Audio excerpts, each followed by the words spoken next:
జై శ్రీరామ, జై గురుదేవ, జై భారత్.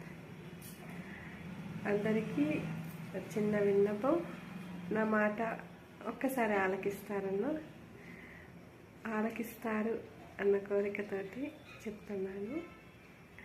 తిరువేంకటనాథుడి గురించి మనం తెలుసుకున్నవి, మన జీవితంలోని అనుభవాలు, వాటి గురించి నేను చెప్పాలనుకుంటున్నాను. అంటే మనకు తెలియని చరిత్రలో చాలా ఉన్నాయి, తెలిసి కొన్ని ఉన్నాయి, తెలియక ఇంకా ఎన్నో ఉన్నాయి. ప్రశ్నలు, సమాధానాలు, వాటి గురించి మాట్లాడదామని ప్రయత్నం చేస్తున్నాను. మీరందరూ సహకరిస్తారని అనుకుంటున్నాను.